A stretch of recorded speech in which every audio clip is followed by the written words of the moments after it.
الحمدللہ رب العالمین والصلاة والسلام علی سید الانبیاء والمرسلین اما بعد فاعوذ باللہ من الشیطان الرجیم بسم اللہ الرحمن الرحیم۔ الحمدللہ الہادی پروگرام میں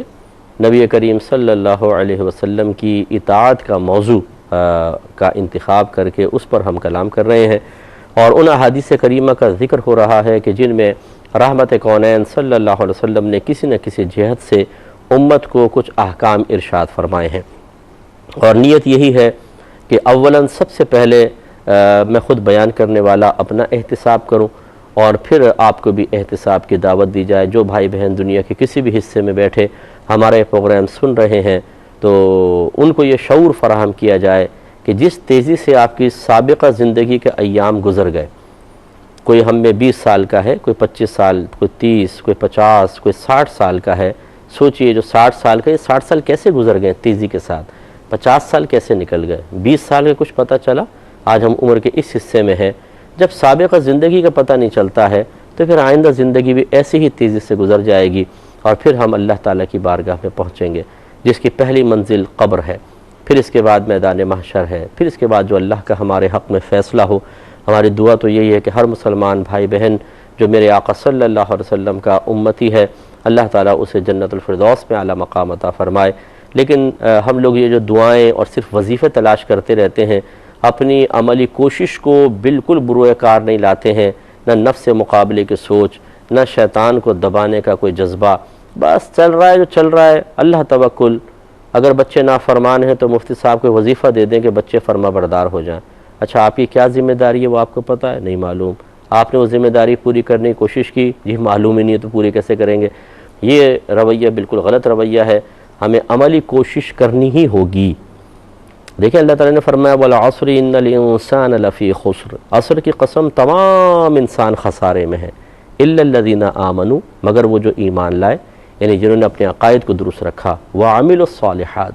اور انہوں نے نیک اعمال کیے، وَتَوَاصَوْا بِالْحَقِّ وَتَوَاصَوْا بِالصَّبْرِ، اور آپس میں حق اور صبر کی تلقین کرتے رہے۔ گویا کہ خسارے سے باہر وہ ہے جس نے ایمان اپنا اعتقاد صحیح کیا، نمبر 2 پھر نیک اعمال کیے۔ پھر اعتقاد اور نیک اعمال کا تعلق ہماری ذات کے ساتھ ہے۔ اگلی آیت کے حصے میں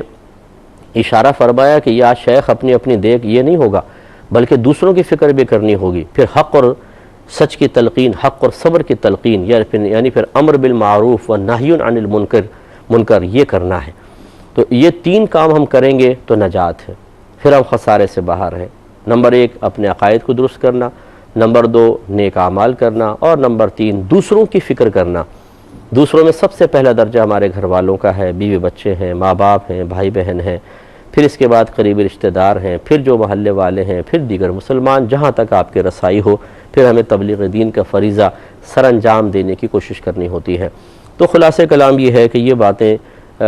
سن کر نظر انداز کرنے والی باتیں نہیں ہیں، بلکہ سن کر ذہن میں محفوظ اور روک لینے والی باتیں ہیں، پھر ان کی روشنی میں اپنا احتساب، پھر عمل میں مثبت تبدیلی، پھر اس پہ استقامت، پھر جو سابقہ کوتاہیاں ان پر توبہ کی، کامل توبہ کی توفیق، اور پھر اس پر بھی استقامت، پھر کامیابی ہے۔ تو اس کا مطلب یہ ہوا کہ جیسے آپ ایک ڈیوٹی کرتے ہیں، پروموشن اس صورت میں ہوتی ہے جب ڈیوٹی لگ کر آپ کر رہے ہوں،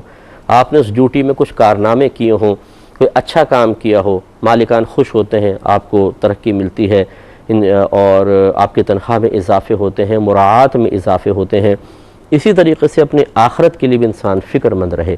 اور اس کی پروموشن کے لیے بھی کوشش کرتا رہے کہ صرف ایک مسلمان گھرانے میں پیدا ہو جانا یہ آپ کا میرا کمال تو تھا ہی نہیں۔ ایسا تو نہیں کہ ہم نے عالم ارواح میں 2 راستے دیکھے، ایک مسلمانوں کا راستہ تھا، ایک کافر کا، ہم مسلمانوں کے راستے پہ چلے تو مسلمان گھرانے میں پیدا ہو گئے، تب تو ہمارا کمال ہوتا۔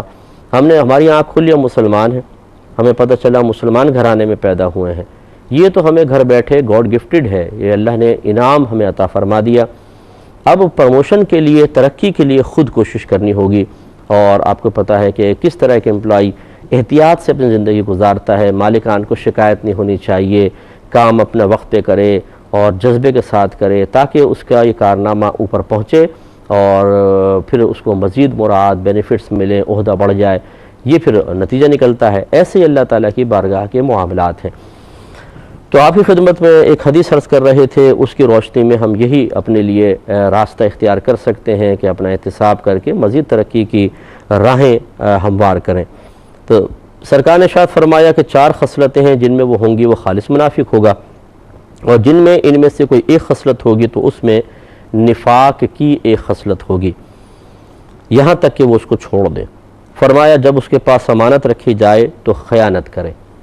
تو اس پر ہم خیانت کے موضوع پہ کافی کلام کر چکے ہیں، اور پچھلے جو پروگرام کا لاسٹ تھا اس میں ذکر کر رہا تھا کہ میاں بیوی کا ایک دوسرے کے ساتھ جو معاملات ہیں ان میں بہت ساری امانتیں ہوتی ہیں۔ شوہر کی توجہ کا مرکز بیوی ہونی چاہیے، نہ کہ غیر آوارہ گرد قسم کی عورتیں، وہ نہیں ہونی چاہیے۔ اسی طریقے سے نان نفقہ بیوی کا حق ہے، وہ بعض اوقات وہ اپنے دوستوں پہ خرچ کر رہا ہوتا ہے، اپنی نفسانی خواہشات کو پورا کرنے کے لیے استعمال کر رہا ہوتا ہے، بیوی بچے بیچارے خود مانگ مانگ کے گزارا کر رہے ہیں۔ یہ گویا کہ ایک امانت تھی جو اللہ تعالیٰ نے اس کو عطا فرمائی تھی کہ یہ اپنے بیوی بچوں تک پہنچاؤ، لیکن اگر وہ نان نفقہ نہیں دیتا تو گویا کہ یہ شوہر اس امانت میں خیانت کا مرتکب ہو رہا ہے۔ مرد حضرات باہر نکلتے ہیں، مختلف مقامات پہ جاتے ہیں، مختلف لوگوں سے ملتے ہیں، لیکن عورت تو گھر میں مقید رہتی ہے۔ عورت کے ایک شرم والی اس کے ساتھ معاملات ہوتے ہیں، شرم ہے، حیا ہے، اس کا باہر نکلنا فوراً نگاہوں میں آ جاتا ہے۔ مرد گھومتے پھرتے رہتے ہیں، ایسا نہیں ہوتا۔ تو اس پہ ذرا توجہ کریں کہ مرد اپنی خواہشات کو بہت آسانی کے ساتھ پورا کر سکتا ہے، لیکن ایک عورت کے لیے کتنا مشکل ہوگا۔ تو پھر یقینی سی بات ہے کہ اس کی توجہ کا مرکز تو اس کا شوہر ہی ہوگا، کہ اور وہ کچھ بیچاری کر نہیں سکتی، اگر کرتی خدا نخواستہ تو اس کے لیے بدنامی ہے، اور اس کے لیے پھر بہت اس معاشرے میں دیگر معاملات ہیں۔ تو اب وہ شوہر کو سوچنا چاہیے کہ میں تو پھر بہت سے امور باہر جا کے کر سکتا ہوں، لیکن یہ تو ایک مجبور محض ہے، اس کی تو توجہ کا مرکز صرف میں ہوں، اور پھر وہ شوہر اس کے ساتھ غلط معاملات کرے، توجہ نہ کرے، اگنور کرے، روڈلی لہجہ کر لے، دیر سے آئے، صبح جلدی نکل جائے، اور نہ یہ پوچھے تیری طبیعت ٹھیک ہے نہیں ہے، کوئی مطلب جو ایک میاں بیوی کا پیار کا، محبت کا، توجہ کا، اخلاص کا معاملہ ہوتا ہے وہ نہیں ہے، تو پھر یقینی سی بات ہے اگر آپ کی سگی بہن کے ساتھ آپ کا بہنوئی ایسا کرے، اور آپ کی بیٹی کے ساتھ آپ کا داماد ایسا کرے، تو پھر قلبی کیفیت کا عالم کیا ہوگا؟ تو وہ بھی تو کسی کی بیٹی ہے، وہ بھی تو کسی کی بہن ہے، یہ توجہ نہیں ہوتی ہے۔ وہ بس آپ کی بیوی نظر آتی ہے، باقی کوئی اور رشتہ نظر نہیں آتا۔ اپنی جب بیٹی ہوتی ہے تو وہ اپنے داماد کی بیوی نظر نہیں آتی، وہ میری بھی تو بیٹی ہے، پھر 2 رشتے نظر آنے لگ جاتے ہیں۔ اس لیے ہمیشہ یاد رکھیں کہ ایک رشتے میں کئی رشتے ہوتے ہیں، تمام رشتوں پہ توجہ رکھنی چاہیے، تب آدمی بیلنس قائم کرتا ہے۔ اسی طرح بہت سی خواتین ہوتی ہیں، ان کو بھی خیال کرنا چاہیے، جیسے میں پچھلے پروگرام میں بھی کہہ چکا ہوں، اور بارہا میں عرض کرتا ہوں کہ عورت کی ہر چیز اس کے شوہر کی امانت ہوتی ہے۔ شادی سے پہلے کیا معاملات تھے وہ چھوڑ دیجئے، شادی کے بعد اب مکمل شوہر ہے بس۔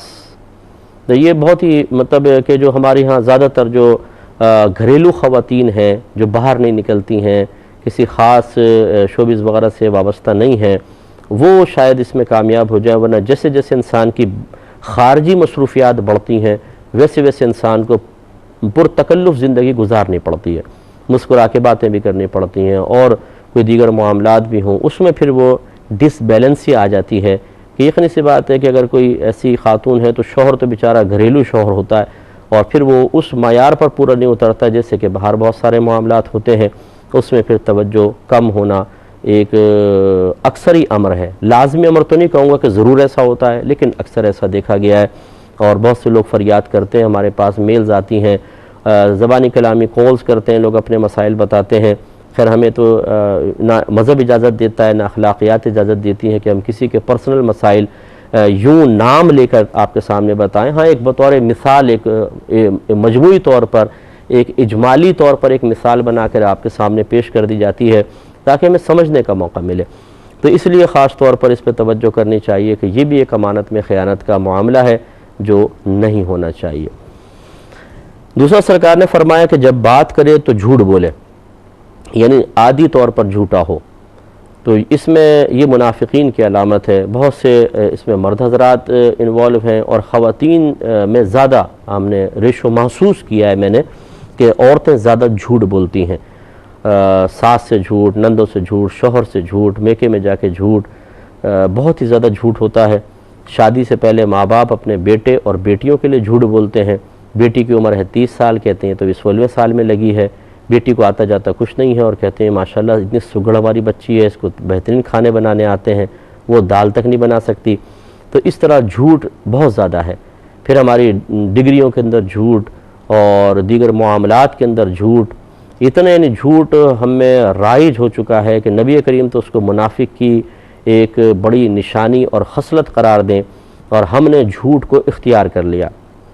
ہم باہر کے ملکوں میں بھی جاتے ہیں، اب یہ نہیں کہ باہر کے ملک والے جھوٹ بولتے ہی نہیں ہیں، بولتے ہیں، لیکن ان کے ہاں اکثر ہی جو ایک معاملہ ہم نے دیکھا ہے وہ یہ کہ وہ جھوٹ کو سب سے زیادہ ناپسند کرتے ہیں،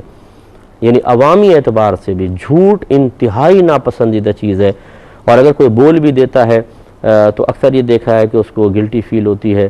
اور وہ کہتا ہے کہ یہ میں نے غلط کیا کہ میں نے جھوٹ بولا۔ تو وہ میں نے ایسے واقعات میرے سامنے، میں بیان نہیں کرتا ہوں خیر، اور یہ مثالیں مجھے افسوس ہوتا ہے کہ ہم مسلمان ان مثالوں کو دے رہے ہیں، حالانکہ انہوں نے ہمارے ہی مذہب اسلام کو اسٹڈی کیا ہے اور پھر اس کی اچھی چیزوں کو اختیار کیا ہے، تو ان کا معاشرہ یہ بنا ہے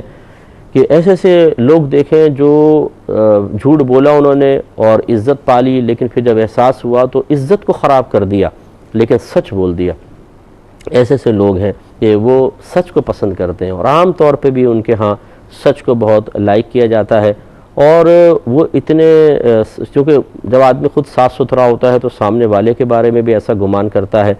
تو سامنے والا اگر جھوٹ بھی بول رہا ہو نا تو بعد اوقات وہ اپنی طرح گمان کرتے ہیں کہ ہم سچ بولتے ہیں، سچ ہی کہہ رہا ہوگا، اس کے جھوٹ کو بھی قبول کر لیتے ہیں۔ حالانکہ دھوکہ اور جھوٹ تو کافر کے ساتھ بھی جائز نہیں ہے، کیونکہ اس سے مسلمان کا امیج خراب ہوتا ہے۔ اگر وہ جھوٹ ظاہر ہو جائے تو وقار اسلام زائل ہوتا ہے۔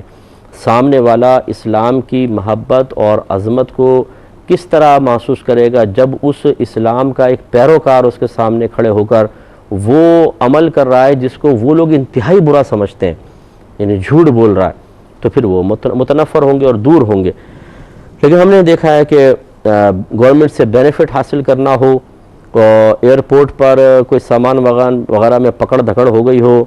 کوئی ناجائز چیز ساتھ لے گئے ہوں یا کرنسی زیادہ رکھ لی ہو، خوب جھوٹ بولا جاتا ہے اور کوئی پرواہ نہیں کی جاتی کہ ہم اسلام کو کس پر پیش کر رہے ہیں۔ اس پر توجہ کرنے کی بہت زیادہ ضرورت ہے۔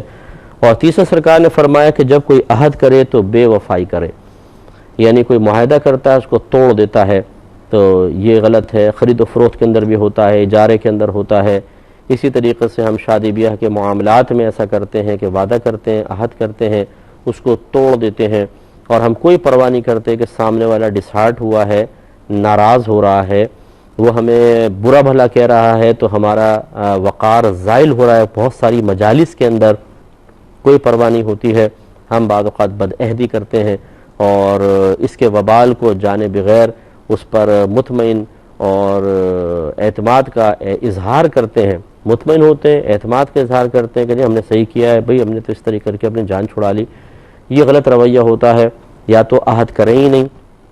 اور کریں تو اس کی پاسداری ہونی چاہیے۔ ہاں اگر بالفرض کسی طرف توجہ نہ رہی اور ہم نے جو عہد کیا ہے، جو وعدہ کیا ہے، جو معاہدہ کیا ہے، اس میں ہم نے دیکھا کہ کوئی بہت ہی بڑا ہمارے لیے یا دیگر مسلمانوں کے لیے نقصان کا پہلو ہے، اسلام کے لیے کوئی ذلت کا پہلو ہے، توجہ نہیں رہی تھی، اب اس تو عہد کو توڑنا واجب ہے، اب تو توڑنا ہوگا۔ لیکن ایسا جو ہم آپس میں کر لیتے ہیں ایسا نہیں ہونا چاہیے، خصوصاً جیسے اب یہ درزی حضرات ہوتے ہیں، مکینک حضرات ہوتے ہیں، یہ بھی ایک عہد کرتے ہیں، وعدہ کرتے ہیں اس میں اتنے وقت میں ہم یہ کام کر کے دے دیں گے، پھر وہ کام پورا نہیں ہوتا اس وقت میں، تو بعض اوقات تو وہ چکر یہ چلا رہے ہوتے ہیں کہ صرف سامنے والے کو پھانسنا مقصود ہوتا ہے، پہلے ذہن میں ہوتا ہے کہ ہم جو تاریخ دے رہے ہیں اس پہ کام تو کبھی ہو ہی نہیں سکتا، لیکن اگر اس کو نہ کریں گے تو چلا جائے گا، تو اس طرح پھر لوگوں کو تنگ کرتے ہیں۔ یہ غلط رویہ ہے اور غلط طریقہ کار ہے۔ ایسے ہی میاں بیوی آپس میں بہت سے معاملات میں عہد کرتے ہیں، وعدے کرتے ہیں، وہ وعدے کبھی نہیں ٹوٹنے چاہیے۔ ہم دوستوں سے عہد کرتے ہیں، اس عہد کی پاسداری ہونی چاہیے، بس یہ ہے کہ گناہ نہ ہو، کسی کے لیے نقصان کا پہلو نہ ہو۔ اور سرکار نے فرمایا جب کسی سے جھگڑے تو بد زبانی کرے۔ آج ہمارے ہاں بھی ایسا ہے کہ ہم ذرا جھگڑا ہوتا ہے فوراً گالی گلوچ پر آ جاتے ہیں، مار پیٹ پر آ جاتے ہیں، اخلاقیات سے گرے ہوئے الفاظ کہتے ہیں، سامنے والے کے خاندان بھر کو برا بھلا کہنا شروع کر دیتے ہیں، اور پرواہ نہیں کرتے کہ ہم کیا کر رہے ہیں، کس قدر غلط معاملات کر رہے ہیں۔ کوئی پرواہ نہیں ہوتی ہے، اور اپنے اندر ایک منافقانہ خصلت لے کر بڑے خوش ہیں۔ بعض خواتین بڑی جھگڑوں میں ماہر ہوتی ہیں، ایسی زبان تیز تیز چلتی ہے کہ توبہ، اچھا بیچ میں پان بھی کھائیں گی، لڑتے لڑتے وہ گلا خشک ہو جاتا ہے نا، تو پان کی وہ رکھ لیتی ہیں سائیڈ میں، تو آرام سے گلا تر و تازہ ہو جاتا ہے، اور 2 گھنٹے کی توانائی حاصل ہو جاتی ہے ایک پان سے، اور پھر وہ توانائی دوسرے پر صرف کی جاتی ہے اٹیک کرنے کے لیے۔ تو یہ خواتین بھی بہت زیادہ بعض اوقات بد زبانی پر آتی ہیں، بہت ہی گندے گندے الزامات اور ایسے ایسے الفاظ کے وہ کانوں کے اندر انگلیاں ڈالے آدمی۔ یہ خصوصاً جو ذرا چھوٹے علاقوں کے اندر لوگ رہتے ہیں، کم پڑھے لکھے لوگ ہوتے ہیں، یہ زیادہ خطرناک ہوتی ہیں، خطرناک بہت بڑی فائٹر ہوتی ہیں یہ، اور بہت تیزی کے ساتھ ان کی زبان چلتی ہے، اور اسی سے زیادہ تیزی سے ذہن چل رہا ہوتا ہے۔ یعنی ایک مرد جو ہے شاید وہ ایک جملہ بنانے میں 10 جملے بنانے میں اتنا ٹائم جتنا ٹائم اس کو لگے گا، یہ اسی وقت میں 100 جملے بنا لیتی ہیں۔ یعنی اتنا ذہن تیزی سے چلتا ہے، پتہ نہیں کیا کھاتی ہیں،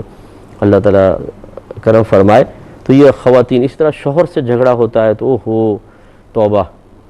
پہلے خوب زبانیں چلائیں گی، گالیاں بکیں گی، برا بھلا کہیں گی، پھر وہ سامنے والا بھی بیچارہ، میں اس کو حوصلہ افزائی نہیں کروں گا کہ یہ جہالت ہے، وہ ایک زور سے تھپڑ مارتا ہے، پھر وہ ایک دم مظلومہ بن جاتی، میں نے کیا کہا تھا، میں نے کیا بولا تھا،